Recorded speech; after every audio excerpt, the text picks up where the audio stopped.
What's up, soldiers? Your boy Chris here. CaribbeanPod.com vibes and up in the kitchen. There I go, blowing my face again.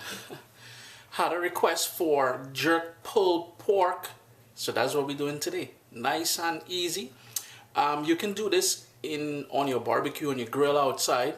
It is currently about minus 17 degrees Celsius. I am not going outside. We're doing this in the oven. So here we go. Jerk pulled pork. Vibes it up, man. First, we're going to start off with a dry rub, and what I've got here is some ground ginger, allspice, pimenton, totally optional, smoked paprika, that's all it is, just for a little bit depth of flavor, cinnamon, nutmeg, some salt, crushed pepper flakes, as well as some dehydrated onion. We've got a nice heaping, couple tablespoons here of brown sugar as well. All the sort of flavors you would get in your typical jerk marinade, except we're doing it dry here. The other thing is we're going to add some black pepper to it, and later on, after we've marinated the pork shoulder overnight, or a couple hours at least, then we will go in with a couple more ingredients in the baking tray that we're going to be using. Get all that goodness in here, and let's just going to mix that up properly before we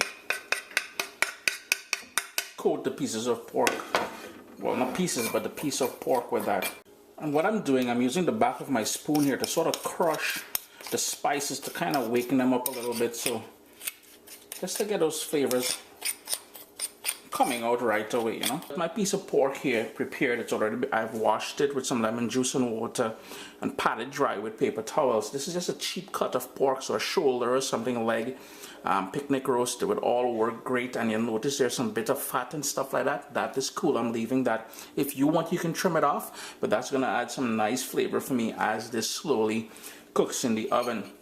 And all we want to do is pretty much go on with all the spice on both sides, and I'm going to use my hands and I'm going to really massage that into the meat, or actually onto the meat, because there's no cuts or anything like that, but all in the crevices everywhere. Watch now, rub it down, man.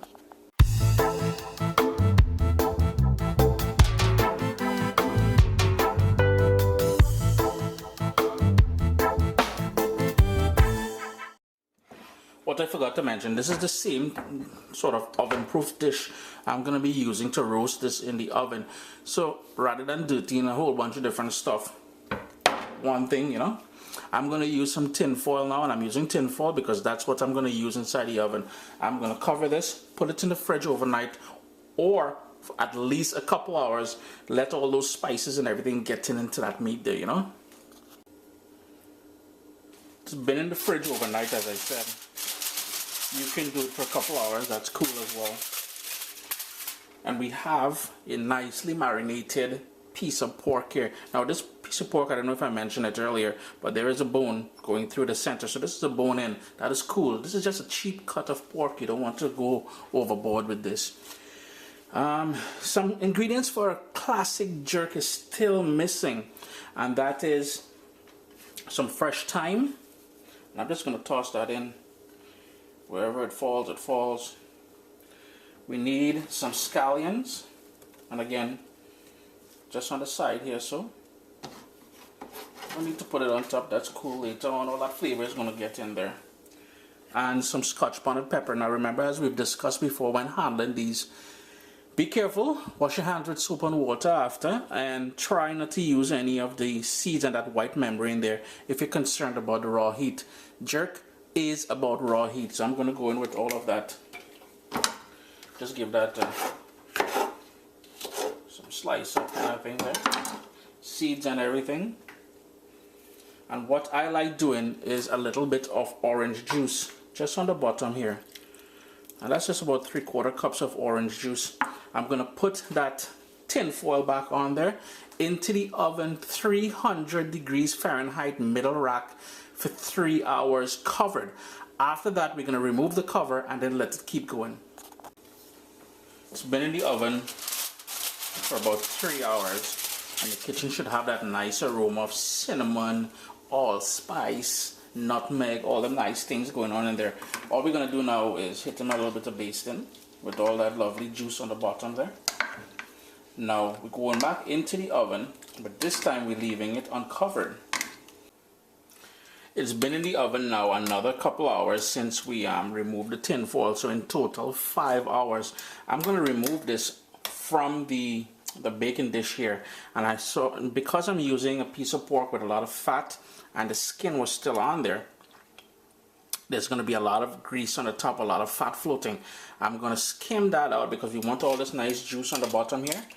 That's what we're going to add to our jerk barbecue sauce. You can use your favorite barbecue sauce. It could be whatever. We already have all that jerk flavors going on in here. But I'm going to remove this, allow it to cool down, then we're going to shred it and put everything together. Remember to remove the extra fat. We need that in real life, man. All I'm going to do is remove the stems from that fresh thyme that I put in there. You can remove the pieces of Scotch bonnet pepper if you want, but I like it in there, that nice little kick. It's mostly cooked off already though. So all these sort of stems from the thyme is out at this point. Oh, see what I mean? We got a piece of fat in there. You need that, man. Mix that up. And here is where I'm going to go in with my homemade jerk barbecue sauce.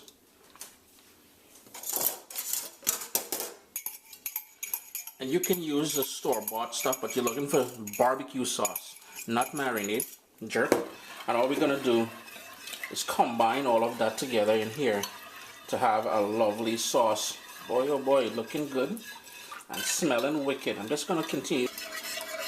I removed about a third of the sauce from here. I reserved it for later when I'm making my sandwiches if I want to get some extra sauce on there. That is cool.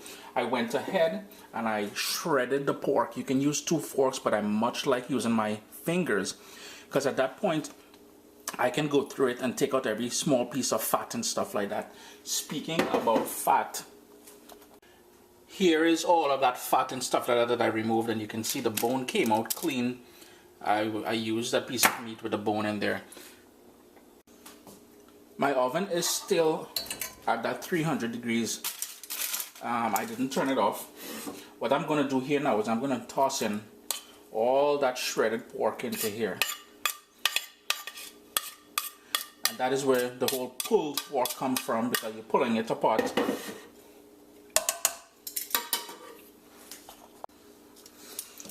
And I'm just going to mix it all into that barbecue sauce in here. Just give it a wicked mix, make sure everything gets coated, and I'm just going to stick it back in the oven just for about 10 minutes, just for it to warm back through and for the barbecue sauce to really enhance with that heat, you know what I mean? And you can certainly put some more sauce in here if you find it's a little bit too dry. But as I said, I have that reserved sauce there for when I'm making the actual sandwiches.